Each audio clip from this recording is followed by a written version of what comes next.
G'day and welcome to Aussie Vision. We're here today to talk about the third quarterfinal from Eesti Laul. And I have our Estonian expert. Well, you're not Estonian, but you love Estonia. You know everything about it. Laura, welcome again, as always.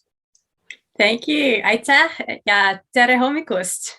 This is why we have you here. So, look, some really interesting results this morning and some big names involved. Let's talk about some of the qualifiers. Let's talk about the public ones first. So, first up, we had STEFAN get through. What did you think about his song, Hope, wasn't it?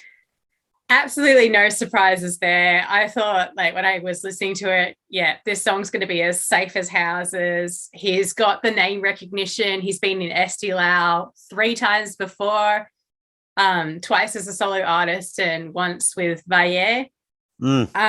So he's got the name recognition, he's got the popularity, and he's got the strong song to boot. Personally, I thought it sounded a little bit like a certain David Guetta song, but I don't think that was necessarily a bad thing. I reckon we could possibly see it go all the way to the final. Who knows? What did you think about it? I actually personally loved it. I mean, I really liked that. I think his last song he did where he did that kind of ballady thing, I just didn't think it suited him as much. Where I haven't seen this live, obviously, but what I liked about it, I thought it suited his voice. There's enough kind of familiarity with the song, as you mentioned. It sounds like a few other things we've all heard, that kind of country-esque, EDM-y kind of thing. I personally love that kind of stuff, but I think it works really well. It had elements of that, the Laura song. I call it the Laura because it's the English side. I really enjoyed it. And I actually think it's a real contender. Out of the 3 quarterfinals, that's the one I can see as being quite a good competitive song. I can see it translating well to the stage. And look, that music video was fantastic too. Absolutely. Definitely one to watch out for. Very strong contender. Next one is a big name as well, Elina Nechayeva. She obviously took part in Eurovision in 2018 with La Forza. She's back with Remedy today, and that got through on the public vote. Very different sound than from Eurovision 2018. Laura, what was your take on this one? Absolutely, really different to maybe what I was expecting. Quite a pared back minimalist sound that shows off Elina's vocals in a different way to what we were expecting. I know La Forza was this big, huge, powerful operatic number. This one's a bit stripped back and pared back, and I was just like, listening to the first time, I was like, oh, maybe not. But I know if any performer can pull off this song live, it's Elina. I think this could possibly work much better on the live stage. As a live performance than in a music video, for sure. And of course, you've got Sven Lermos on the songwriting credits. He's written a bunch of Eurovision entries, Rockefeller Street, Randayaz, Verona, all those entries. So that's a really big name. You've got 2 big powerhouse names there. So yeah, I have to agree with a lot of what you said there. I wasn't blown away by it, but I also think I had pretty high expectations, but I also had question marks. What are you going to do? You can't come out with this like operatic thing. So I'm happy it's got through because it needs to be live. It needs to be live to see really how can this song work and what can be the power of her live performance to lift this up, because it needs lifting. It wasn't, I think, even in my top 5 today, but I'm very happy to see it get through because I do think it needs to have that live showcase. So totally agree. Absolutely. I really like the song myself, although I can see why people might not have been like, oh, this is a sure thing. Yeah. Okay, well, let's go on to the third one as well. Another big name, Sahlene, Swedish, but did compete for Estonia back when they hosted, wasn't it, with Runaway? Yeah, they hosted in 2002 with Runaway. I believe it came 3rd. Yes. So very good result for Estonia. Could you do it again with Champion? Well, what was your take on the song? Were you surprised to get that it got through? I don't think I was necessarily surprised that it got through, in that I know our lovely host Laura, who I have on my t-shirt, really couldn't contain her excitement when she announced it as a qualifier. It clearly resonates, especially with people of maybe her generation might have really remembered her 2002 song and thought, oh, it's so great to see her back. Yeah. She's got another strong empowerment anthem, very pop, little bit Melfest. I was just like, oh, you're bringing a bit of Melfest to Eesti Laul. That's cool. That's new. That's different. Yeah. And she has been in Melfest a couple of times before, and you can see. But I really enjoyed the song. It had plenty of like big, impactful moments in the chorus, and I think that really made an impact with the viewers at home. What did you think, Dale? Look, it's right up my alley. I'm of a certain generation, Laura. It was kind of dated Melfest, but it still had some nice anthemic moments. She's so likable as well. I was a little worried. I felt like, oh, if you don't get that top three, will you get through? And it was a little bit like Elina's song, where I feel like this is going to be much better live. She's a powerful vocalist. She did backing vocals for Dami Im for Sound of Silence at Eurovision. So she is fantastic. And I really want to see it live. Estonia does do this thing. I mean, we've had Sin Vulture, these kind of like more veteran female artists. I personally love when they come out and smash it. And I'm so glad she's going to have that chance to perform it live. So I was really happy this got through. I was happy this got through too. Love to see it. Awesome. All right. Well, let's move on to the ones that got through from the jury, because they were the kind of the three big names. So I was like, okay, well, three big names have been ticked off. Who are the kind of like, up and coming ones that are going to get through? Let's start with the song Little Girl. You could do the pronunciation of the artist, Laura. And what did you think of this? Merilin, Mälk, Little Girl. Oh, I wasn't 100% sold on this one on the first listen, but then it got to like the chorus and I was just like, okay, there's some power there. There's a chance for her to make it really big and impactful on the stage, but of course it needed to go through the quarterfinal first, and that was the bit I wasn't so sure about. But fortunately for Merilin, the judges put it through, the jury put it through. And I'm really, really happy for her that after Million Samuel and her not getting through the semis last time, that she does get to go through this time. And the song itself reminded me a bit of like a Hilary Duff song from like the 2000s. I was just like, I'm getting like, what was that movie she was in? Raise Your Voice. I was getting Raise Your Voice vibes. And I'm just like, is this her like Lizzie McGuire moment? Is this what dreams are made of? Hey now, hey now. Okay, well, interesting. I mean, look, I get some of that reference, but not a lot. There's our generational divide again. But look, I quite liked the song. Like, I remember when it was on, I was like, oh yeah, this is really nice. This is good. I didn't expect it to get picked by the jury. I was quite surprised by it, but I had no problem with it getting through. It was a strong like for me. It wasn't a dislike at all, and good on her because she seems so likable and so happy she got through, and it's nice to see. It's again, up and coming artist is fantastic.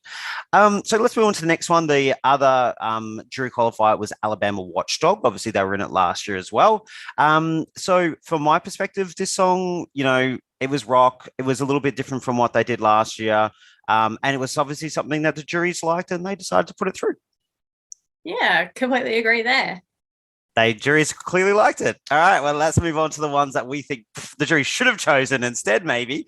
I think we agree on one of these ones, don't we, Laura? I personally think that Goodreason was absolutely robbed. Loved it. It was in my top 3 of the night. Disappointed it didn't get through. They were so robbed. Oh, my God.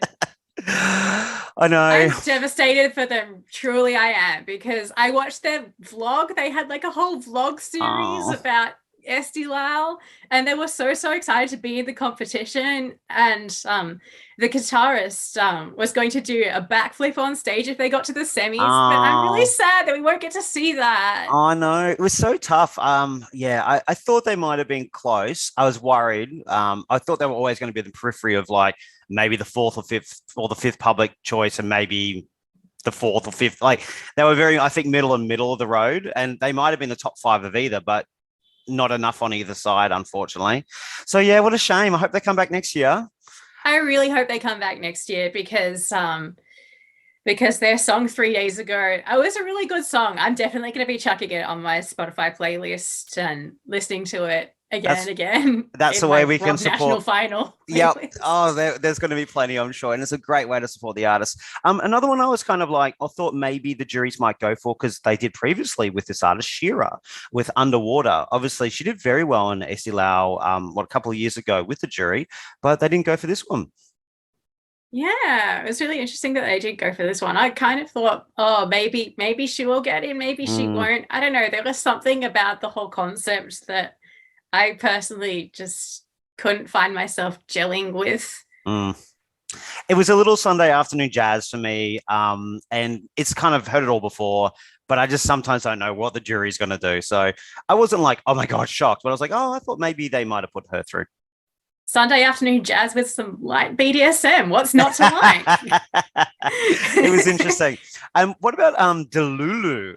That was I quite like that. I wouldn't have been surprised if that got through either. Yeah, I know it's some three big established musicians in Estonia. If anything, I thought this would have been more of a jury qualifier than a public qualifier based on the musicianship front. But I saw the running order. I didn't have high hopes. Yeah. And sadly, it was not to be. It was just like a pleasant listen nonetheless. But yeah, true. Wasn't surprised. And Inga, who's been in it before, obviously, I think we both like Inga. I loved her song a couple of years ago, but oh well, back again, hopefully another time. Hopefully another time with something a bit more up-tempo, maybe. She seems to do well with the more up-tempo stuff compared to her more down-tempo efforts.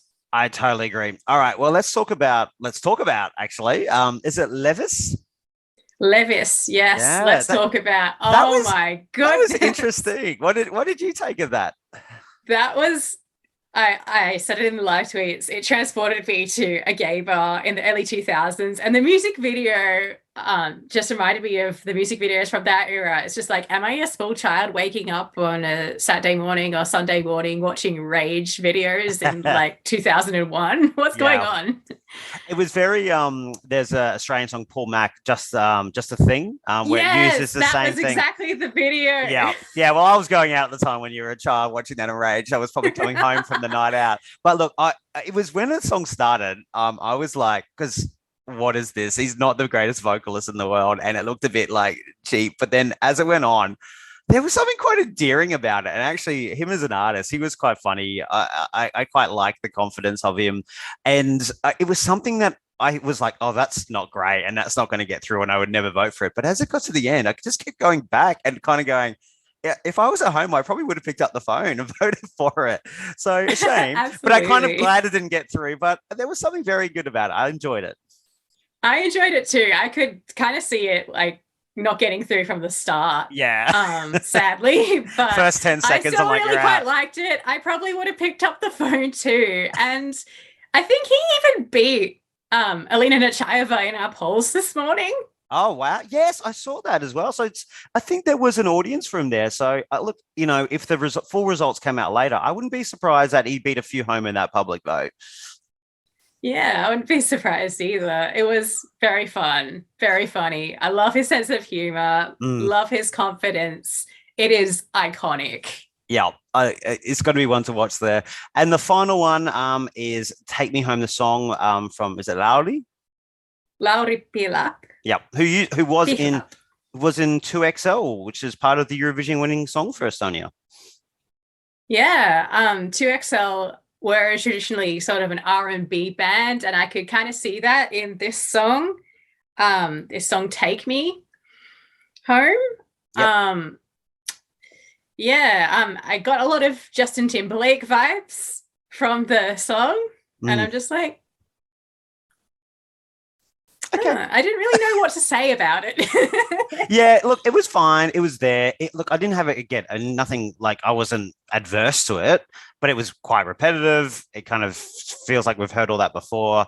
And all right, great to bring back someone, who is a winning Eurovision performer. and have a chance to do something many, many years later. So good on him for doing it, but not surprised it didn't get through. All right, well, that wraps up the third quarterfinal. So we've only got one more to go. So look forward to getting your thoughts again next week, Laura. Thanks very much. Thanks for having me. See you later. See you later.